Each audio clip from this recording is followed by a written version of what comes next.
বন্ধুরা, আপনারা দেখছেন বাংলা নিউজ ডিজিটাল। আমি রাজেশ ব্যানার্জি আপনাদের সঙ্গে রয়েছি। লাস্ট মুহূর্তের ফাইনাল আলোচনা, কোন দল কোন সরকার পশ্চিমবাংলার ক্ষমতায় আসতে চলেছে। আপনারা সকলেই জানেন, রাত পোহালেই আগামীকাল মানুষের, পশ্চিমবাংলার জনগণের রায় আমরা দেখতে পাব। সকাল থেকেই কাউন্টিং শুরু, শেষ মুহূর্তের প্রস্তুতি তুঙ্গে রয়েছে।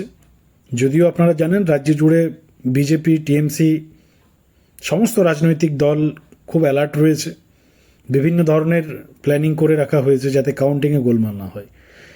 দেখুন, বাংলার মানুষ এর আগে এই ভোটের দিন post-poll violence, after vote violence, ভোটের পরে ভায়োলেন্স, ভোটের দিন ভায়োলেন্স, এগুলো দেখেছে। কিন্তু কাউন্টিংও যে 2 নম্বরই হয়, এই বিষয়টা পশ্চিমবাংলার মানুষ ছাড়া আর অন্য কোথাও খুব একটা প্রচলিত নেই। আপনারা অন্য রাজ্য যদি যান, ইভিএম হ্যাক পর্যন্ত মোটামুটি বিরোধীরা প্রচার করে হাইলাইট করে রেখেছে সারা দেশ জুড়ে। কিন্তু কাউন্টিং, ইভিএমের গণনাতেও বা ভোটের কাউন্টিং করার সময়ও যদি নম্বরই করা যায়, করা হয়, হতে পারে, এই যে বিষয়গুলো, এগুলো একমাত্র পশ্চিমবাংলাতেই ভাইরাল হয়ে আছে। আর সেটারও যদি কারণ আপনারা দেখেন, 2021-এর বিধানসভা নির্বাচন। তার কারণ বর্তমান সময়ের যে হাওয়া, 2021-এও সেম হাওয়া ছিল। সবাই আশা করেছিল যে তৃণমূল কংগ্রেস ফিনিশ হয়ে যাবে।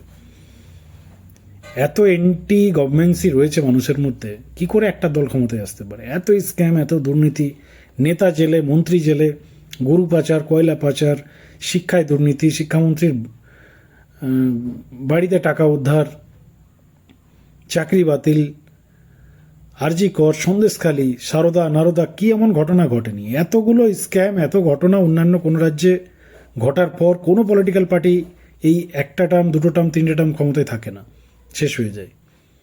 আপনারা দেখেছেন দিল্লিতে অরবিন্দ কেজরিওয়াল যথেষ্ট পপুলার ছিল। আন্না হাজারের যে আন্দোলন, কেজরিওয়াল ফ্রন্টলাইনে আসে, পপুলার হয় মানুষের কাছে। নতুন পলিটিক্যাল পার্টির তিনি শুরু করেন, সেই পার্টি দিল্লিতে ক্ষমতায় আসে। শুধুমাত্র একটা স্ক্যামে দলটা শেষ হয়ে যায়। কিন্তু পশ্চিমবাংলায় হাজার হাজার দুর্নীতি, হাজার হাজার স্ক্যাম, বড় বড় ঘটনা, ইডি, সিবিআই, এনআইএ। কিন্তু একটা পলিটিক্যাল পার্টি 3টে টার্ম, 2011, 2016, 2021। 2011-তে জোট ছিল, আপনারা জানেন, কংগ্রেসের সাথে তৃণমূল জোট করেছিল। 2016 সালে এককভাবে লড়াই করে, 2021-এ এককভাবে লড়াই করে, ক্ষমতায় আসে। কিন্তু এই যে 2021 সালের বিধানসভা নির্বাচন, সেই নির্বাচনের কাউন্টিংয়ের সময় থেকে মানুষের মনের মধ্যে একটা কনফিউশন শুরু হয়। কারণ ভোটে হারার যে ডিস্টেন্সগুলো মানুষ দেখে বিধানসভা ভিত্তিক, কোথাও 2000, কোথাও 500, কোথাও 4000, 5000 ভোটে মানুষ বিধানসভায় হারজিত হয়েছে। আবার অনেক গণনা কেন্দ্রে বিরোধী এজেন্টদেরকে থাকতে দেওয়া হয়নি। তারপর করোনার একটা অ্যাডভান্টেজ নিয়ে নেওয়া হয়েছিল। তারপর আইপ্যাক মেশিনারি টোটালটা তৃণমূল কংগ্রেস হাইজেক করেছিল। তো এই নানান এলিগেশন রয়েছে পশ্চিমবাংলায়, যার ফলস্বরূপ বাংলার মানুষের কাছে এই আতঙ্কটা রয়েছে। ভোট তো মানুষ সঠিক জায়গায় দিয়েছে, ভোট তো সেফ অ্যান্ড সিকিওর হয়েছে, মানুষ নিজের অভিমত সঠিক জায়গায় প্রকাশ করতে পেরেছে। কিন্তু সেই মানুষের অভিমতটা সঠিকভাবে ফলাফলে অ্যাড হবে তো, প্রেজেন্ট হবে তো, নাকি আবারও 2021 সালের মতো গোলমাল হয়ে যাবে? বন্ধুরা, আপনাদের জানিয়ে রাখি, আগামীকাল সকাল থেকে কাউন্টিং শুরু হচ্ছে। এবারে নির্বাচন কমিশন, জাতীয় নির্বাচন কমিশনার জ্ঞানেশ কুমার থেকে শুরু করে রাজ্যের যিনি মুখ্য নির্বাচনী কমিশনার রয়েছেন মনোজ আগরওয়াল মহাশয়, যে কড়া হাতে পুরো বিষয়টাকে, পুরো পরিস্থিতি, পুরো মেশিনারি তারা নিয়েছেন, যেভাবে তারা ভোট করিয়েছেন, যেভাবে তারা এখনো পর্যন্ত ইভিএমকে সেফ অ্যান্ড সিকিওর রেখেছেন স্ট্রং রুমে। আজকে দেখছেন, একটা সময় ছিল বিরোধীরা গিয়ে ধর্ণা দিত, আজকে কুণাল ঘোষরা ধর্ণা দিচ্ছে। মমতা বন্দ্যোপাধ্যায়কে আসতে হচ্ছে বাড়ির কাপড় পরে ধর্ণা দিতে। মমতা বন্দ্যোপাধ্যায়, অভিষেক বন্দ্যোপাধ্যায়কে কর্মী সমর্থকদের উজ্জীবিত রাখার জন্য ক্রমাগত মিটিং চালিয়ে যেতে হচ্ছে যে আপনারা কেউ স্ট্রং রুম ছাড়বেন না, ধরে আঁকড়ে থাকবেন। যদি কম ডিস্টেন্সে হারজিত হয়, 200, 400 রিকাউন্টিং করাবেন। তার মানে কি? এই যে এত বিষয় সামনে আসছে কাউন্টিংকে নিয়ে, তৃণমূল কংগ্রেসের কাউন্টিংয়েও যে এত গোলমাল হতে পারে, এত ধরনের স্ট্র্যাটেজি হতে পারে কাউন্টিংয়ে, এই যে এতগুলো অপশন তৃণমূল কংগ্রেস কর্মী সমর্থকদের অ্যাডভান্স দিয়ে রেখেছে যে এই এই জায়গাগুলো তোমরা ঠিকঠাকভাবে দেখো।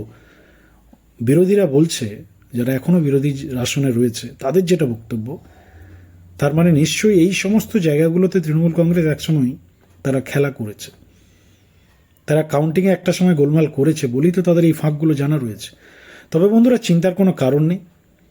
যা অবস্থা, যা সিচুয়েশন, যা সিনারিও, যা আপডেট, যা ফিডব্যাক, যা রিপোর্ট দিল্লি থেকে, রাজ্যের মুখ্য নির্বাচনী কমিশনারের পক্ষ থেকে আমরা পাচ্ছি, প্রশাসনিক লেভেল থেকে পাচ্ছি, তাতে এবারের কাউন্টিংয়ে তৃণমূল কংগ্রেসের কোনো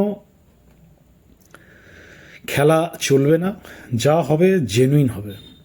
আপনারা দেখেছেন সুপ্রিম কোর্টে গতকাল মুখ থুবড়ে পড়েছে। কাউন্টিংয়ে কেন্দ্র সরকারি কর্মচারীরাই থাকছেন। পুরো সিসিটিভি জোনের মধ্যে কাউন্টিং হবে এবং ত্রিস্তরীয় নিরাপত্তা ব্যবস্থা থাকছে। এবং আপনার স্ট্রং রুমের বাইরে আমরা গতকাল, আপনারাও হয়তো শুনেছেন যে তৃণমূল কংগ্রেসের যে বৈঠক হয়েছে, সেই বৈঠকে নাকি আনঅফিসিয়াল এই ধরনের বার্তা দিয়ে দেওয়া হয়েছে যে তৃণমূলের যারা কর্মী সমর্থকদের একটা বড় অংশের জমায়েত নাকি স্ট্রং রুমের কাছে রাখতে। সেই জমায়েতটা কি হবে, কি করা হবে, কি উদ্দেশ্য রয়েছে, এই খবরগুলো নির্বাচন কমিশনের কাছেও গেছে এবং আশা করা যায় যে স্ট্রং রুমের বাইরেও বেশ কিছু বিধি যেন তারা লাগু করে। কোথাও জটলা জমায়েত কোনো পলিটিক্যাল পার্টি, না বিজেপি, না সিপিআইএম, না আইএসএফ, না তৃণমূলের কোনো পলিটিক্যাল পার্টির রাখা উচিত নয়। ভেতরে কাউন্টিং হবে, এজেন্ট থাকবে প্রত্যেকটা দলের, পাবলিশ হবে, অনলাইন পাবলিশ, মিডিয়া রয়েছে, আপনারা খবর পেয়ে যাবেন। মানুষের জটলার কোনো প্রয়োজন নেই। সমস্ত কিছু নজর থাকবে, পরিবর্তনের হাওয়া রয়েছে বন্ধুরা। দেখার বিষয় আগামীকাল কি রিপোর্ট আসছে, আমাদের নজর থাকবে সেই খবরে। আপনাদের প্রতিক্রিয়া, রিয়েকশন লিখে জানান এবং চ্যানেলে অবশ্যই গতকালকের সমস্ত আপডেট দেখার জন্য, রেজাল্টের সমস্ত আপডেট দেখার জন্য, কারণ আমরা রাজ্যের সমস্ত স্ট্রংরুমের কাছে থাকা তো পসিবল নয়।